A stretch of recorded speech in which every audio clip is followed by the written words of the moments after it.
Now, the most difficult thing to understand is jealousy. See, so in the future, I'll use an example of Roxanne.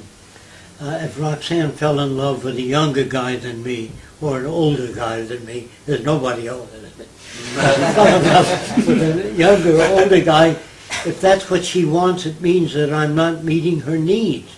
And if I love her, really love her, I will help her pack, because that's what she wants. But in this country, we say, God damn it, you're breaking up the home. You're my wife. You're not going to get a leave. I'll break your back. You leave this home. You know, that isn't love. What happens to love during divorce? The wife says, I want the kids in the house. Where's all the love? Where's it gone? Is there really such a thing? No, there's not. Like I said, love fluctuates. Yeah. Yeah. So people don't even know how to love. But in the future, the word love will be thrown out and replaced by another word called extensionality. That means if you're a pilot and say your right wing catches fire, if you side slip, you can burn the fire off the wing. So a guy that you meet will say, in case your building catches fire, wet a blanket, lower yourself because smoke rises. That's extensional to you, really extensional, not patriotism.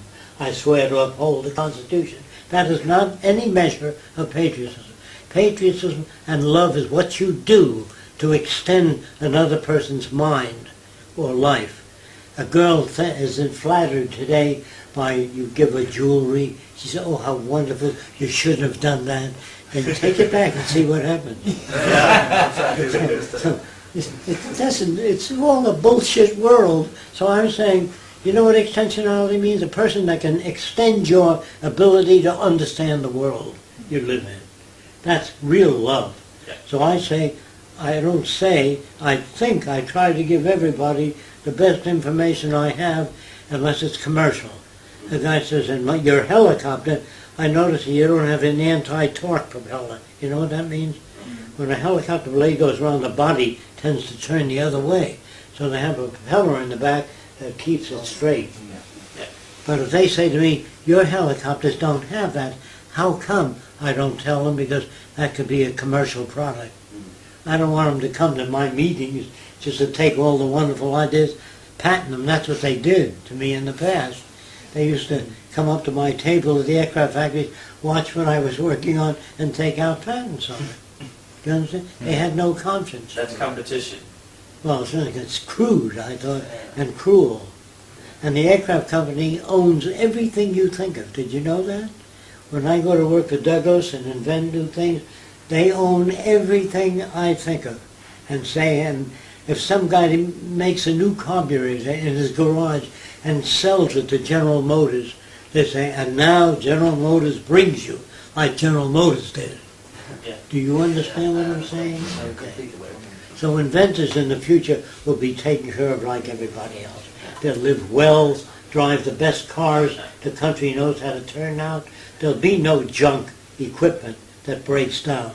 Because if it breaks down, it's a burden on society. It's a burden on resources. You understand that? So by making, if you drive a Mercedes or some expensive car, and he drives a beat-up old Volkswagen, if his brakes fail, you die. So we don't want any old cars on the road. An old car weighs as much as a new car, so we reprocess it. Do you understand that? Yeah. Guy says, oh, you guys are very nice. No, not we're nice. We don't want anything detrimental out there. So we turn out the best equipment and make it available for everybody. Yeah. Not because we're good Joes. If you work with the less than the best, you hurt people and yourself. Okay. Do you understand that? So kids will have any kind of books free of charge available, made available. Because the smarter the kids are, if they read Jack and the Beanstalk, it's not extension. If they read Cinderella, where she touches a white mouse with a wand and makes it into a horse, you know, if you bring up kids with that kind of shit, they can't be extensional. Or if you say, do you run faster than Billy? Billy could be sent to. You understand? So what if you run faster than Billy? When I was a kid in school, kids used to walk over me and says, I can run faster than you. I said, you can probably run twice as fast as me. So they would put up. So what? That's competition. Yeah, It doesn't do any good. And then there's a guy with a football that runs through the field, and everybody likes sports. Yeah. It's the same fucking story over and over again. Nothing new. You're running with a football, and the people tackle them. As long as they keep you occupied with bullshit like that, you don't move forward. In the future, there's no game that's constant. It's always growing. So when you play tennis against yourself, you get better. And you don't try to get better to beat the other guy, you try to improve your judgment. Do you understand that? Yeah. Now, if a person is exceptionally creative, very inventive, we put him out in school to teach other kids how to invent. Because he has a method. See, I can teach anyone anything unless their hands are broken or their brain is damaged. I used to work with 50 kids. They'd all get 100. There were no variations in grade. But I worked differently. But if you try to teach kids how to draw, and they look at the other kids drawing, if it's much better than theirs, they don't want to play that game. So I have a partition. And I tell each kid is doing well. You're doing very well. And they all move up slowly. Then in about 3 weeks, they're all good. Then I take away that thing. Yeah. See, you have to know that if I say to you, why can't you be like your brother, upon your father? He cleans everything up, and you leave everything around. So when your brother falls down the stairs, you got a grin on his face. Because he's been mistreated. So you never, when you raise children, hold up one kid as your favorite. Then you make jealousy and envy. When you give kids grades in school, I give you an F, a failure. He gets an A. He says, I got an A. And everybody in school knows, what grade did you get? So there you get bad feelings. Yeah. All wrong.